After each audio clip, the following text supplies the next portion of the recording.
بسم الله الرحمن الرحيم، وبه نستعين، والصلاة والسلام على أشرف المرسلين سيدنا محمد عليه أفضل الصلاة وأتم التسليم. السلام عليكم ورحمة الله وبركاته، أهلا وسهلا بحضراتكم في كل مكان. فيديو النهارده نشوف فيه مع بعض إن شاء الله. ده شاسيه عطل صوت، ده شاسيه بتاع تلفزيون صيني. التلفزيون قاطع صوت، التلفزيون قاطع صوت، لكن الصورة ما فيهاش أي مشاكل كألوان وكإضاءة وكأبعاد الصورة، إذا كان في الفيرتيكال أو في الهوريزونتال.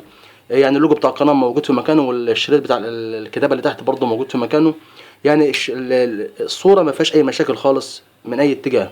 فأنا أول حاجة قلت ده عطل صوت، يعني ما فيش أي مشاكل بالنسبة لإيه للصورة، بعيدا يعني إيه، ما استبعدت الباور خالص. فاول حاجه اشتغلت عليها ايه؟ اول حاجه قست السماعات، لقيت السماعات شغاله، لان عندي الشاسيه هنا شغال، عندي هنا السماعتين هنا شغالين عندي هنا على التوالي. يعني لو سماعه منهم قطع السماعه التاني مش هتجيب صوت. قست السماعات لقيتها سليمه. انا عندي هنا الشاسيه شغال هنا باي سي تي دي 2003. اي سي دي يعتبر بتخرج سماعه واحده بس بتشغل عندي السماعتين زي ما قلت لحضراتكم على التوالي. فانا اول حاجه قست السماعات لقيتها ايه شغاله، فاستبعدت السماعات. تاني حاجه قست التغذيه اللي راح للاي سي نفسها بتاعه الصوت، اللي المفروض بيكون من 16 ل 18 فولت.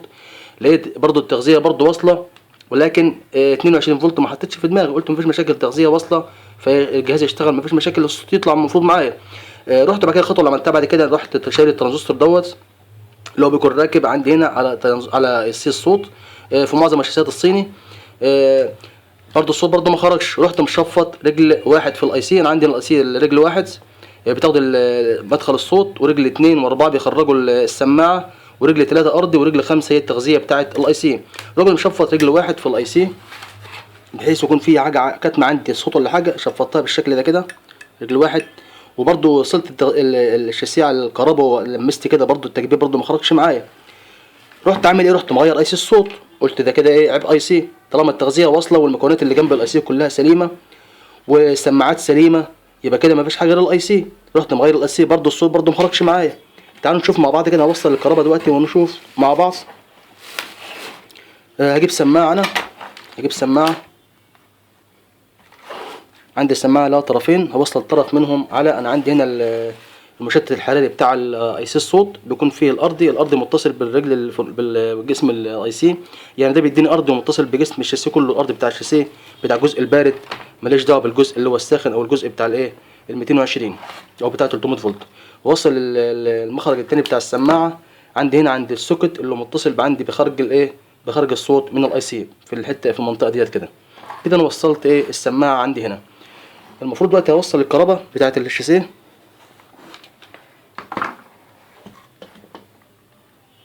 دي اطراف الافوميتر. هوصل الكهرباء بتاعت الشاسيه بسم الله الرحمن الرحيم بالشكل ده كده. كده وصلت كده وصلت كهرباء الشاسيه اهي. انا مش موصل، انا السوكت دوت مش موصل بتاع التغذيه، هوصله الاول.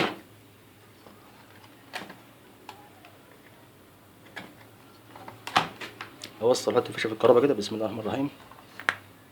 كده سمعت صوت طق في السماعه. المفروض لما اجي المس هنا كده مفيش عندي، المفروض اسمع صوت تكبير، مفيش هنا اي حاجه، بس مفيش اي صوت تكبير خالص. لو جيت اقيس التغذيه هشغل الافوميتر على وضع مثلا الايه ال 200 فولت دي سي، واقيس احط رجل الافوميتر على الارضي وليكن الارضي دوت، والرجل التاني على طرف 5 في الاي سي كده، هلاقي في تغذيه واصله للاي سي 22 فولت زي ما شفنا بعد كده. لكن لما اجي اوصل احط ايدي على طرف التكبير في الاي سي رجل واحد زي ما قلت لكم مفيش اي حاجه. هفصل الكهرباء تاني. سمعت برضه صوت طاقه برضه. لو جيت اوصل اشغل، انا عملت كده، جبت ترانس خارجي 9 فولت وجيت اشغل. انا زي ما اقول لحضراتكم برضه انا مستبعد الباور. كده اوصل كده، عندنا السماعه واصله، ده طرف الزائد وطرف الناقص. لو جيت اوصل الطرف الناقص مثلا هنا مع الناقص بتاع الجهاز، النقطه ديت مثلا كده، والزائد مع الزائد ولكن النقطه دي،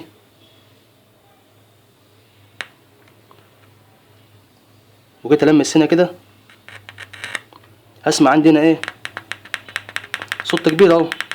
يبقى معنى كده الاي سي شغاله. طب امال في ايه؟ رحت بقى متجه اتجاه تاني، قلت هو ليه الفولت ليه خارج؟ المفروض الفولت يكون عندي مثلا في حدود 16 او 18 فولت، والفولت ليه خارج 22 فولت؟ هو ده ايه؟ ابتديت من النقطه ديت اني اشك ان العيب مش من اي سي الصوت، لان غيرت الاي سي وجربت تغذيه خارجيه على 9 فولت اشتغلت الاي سي. فانا قلت ايه بقى؟ قلت الاي سي طالما الفولت خارج عالي، الفولت وصل لها 22 فولت، المفروض يكون بيوصل لها، المفروض بيكون وصل لها اقل من 20 فولت، من 16 ل 18 او 19. فالفولت الاي سي لما الفولت عالي عن 20 فولت، الاي سي عملت وضع حمايه وفصلت ايه، فصلت من تلقاء نفسها الصوت. وبعدين كده بعد ما اتاكدت ان اساس الصوت ما فيهاش اي مشاكل، وقلت لحضرتك ان انا ما كنت متوقع ان عيب يكون الباور، فابتديت ايه بقى اني اقيس الباور، اشوف الباور خارج كام عندي. فابتديت اوصل كده، نوصل التيار مع بعض للشاسيه كده. وصلت اجيب الافومتر على وضع 600 فولت مثلا، وابتدي اقيس الفولت اللي خارج عندي كام. هنا عندي هنبص مع بعض كده، خط ال 110 لقيت عليه كام. هو عامة الافومتر لما يعني الفولت العالي مش بيقيسه مظبوط، لكن نيجي نقيس الفولتات التانية مع بعض كده. عندنا خارج كام الفولت ده؟ خارج 30، ده المفروض يكون 25 فولت بتاع اي سي فيرتيكال. ودوت خارج كام؟ خارج 13، المفروض يكون مثلا 10 فولت ولا حاجة. وده بتاع اي سي الصوت خارج كام؟ 23، المفروض يكون 16 او 18 او 19 زي ما قلت لحضراتكم. يبقى اصبح عندي هنا الفولت ايه؟ الفولت خارج عالي. طيب هنيجي بقى نخش في حاجة تانية. الفولت عندنا في الشاسيهات الصيني اللي بيتحكم في ايه؟ بيتحكم في فولت عندي هنا. انا عندي هنا الفوتو كابلر بياخد بيشتغل عن طريق مجموعه مقاومات. وهنا في عندي اللي هو الزنر ده، اللي هو الزنر ده بيتغير او بيتظبط على حسب المقاومات اللي جنبيه، اللي هو ال تي او اي كود 431. بنلاقيه في الرسيفرات وبنلاقيه في التلفزيونات الصيني، وفي تلفزيونات كتير برضه غير الصيني. ده بياخد اشاره هنا عندي في الرسيفرات، عندي بارات الرسيفرات الصيني او اذا كانت اللي جايه مع الجهاز او اللي بتتباع. عندنا بارات الرسيفرات الصيني بتتباع 3 انواع. عايز بعمل لحضراتكم فيديو عليها اوريكم الفولتات بتاعتها الخارجه. بتكون في فيديو بيخرج 20 و30 و5 و3.10، وفي بيخرج 3.10 و15 و20. المهم ان يعني عشان بس ما اطولش على حضراتكم، ان في الرسيفرات الفولت الخارج بتاع 3.8 وبتاع 5 فولت بيخش عندي على الفوتو كابلر في الرسيفرات. وفي رسيفرات البارات الصغيره اللي 3.10 فولت بس هو اللي بيخش على ايه؟ على خط على الفوتو كابلر. عندي في التلفزيونات بقى الوضع يختلف. عندي هنا خط ال 110، خط ال 110 اللي هو عن طريق الديود دوت او عن طريق السيليكون دوت، هو اللي بيخش على ايه؟ على الفوتو كابلر. فلو خط ال 110 هنا المكثف بتاعه مش كويس، ايه اللي يحصل؟ الفولت مش هيتنعم كويس، فايه اللي يحصل؟ فالفولت هيبقى عالي. فاحنا اول حاجه نعملها يعني غالبا في التلفزيونات الصين، اول حاجه اعملها نغير المكثف بتاع خط ال 100 ايه، ال 110 فولت، اللي هو المكثف بيكون قيمته 160 فولت، ممكن 100 مايكرو او 68 مايكرو او 47 مايكرو. فانا اول حاجه نفك المكثف بتاع خط ال 110 ونغيره، ونقيس الفولت يبقى كام بعد ما نغير المكثف. المكثف اهو.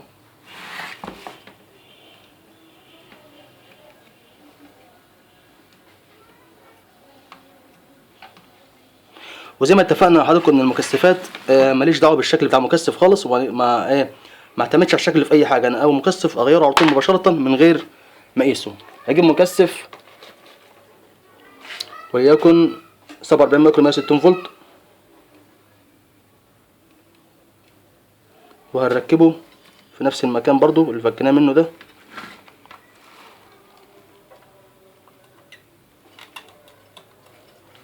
وهنثبت المكثف بالشكل ده.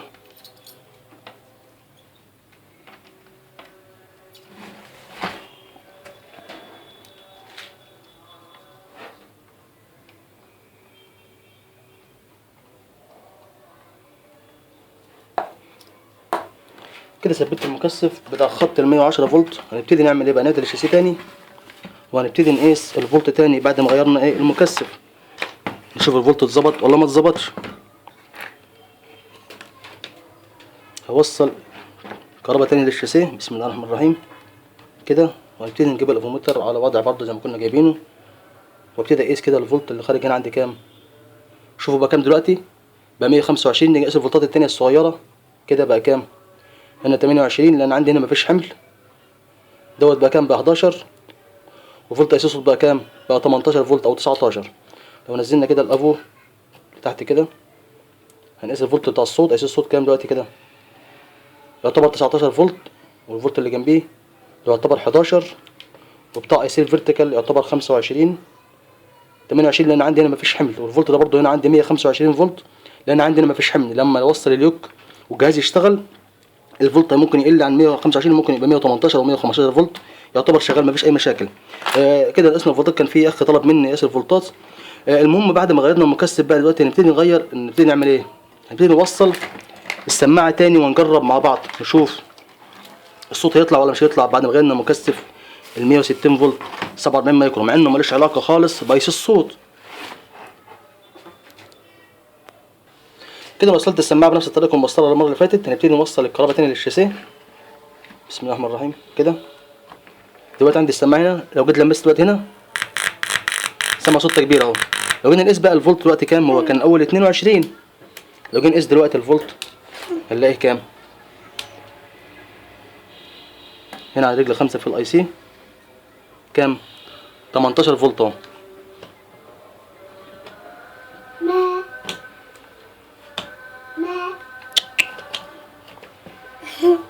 اتكلم هنا 18 فولت اهو. بكده يكون وصلنا لنهايه الفيديو. يا ريت كان وصلت مع حضراتكم اي معلومه او حتى لو بسيطه. استنونا في فيديو جديد، والسلام عليكم ورحمه الله وبركاته. اخوكم محمد التواب محمد.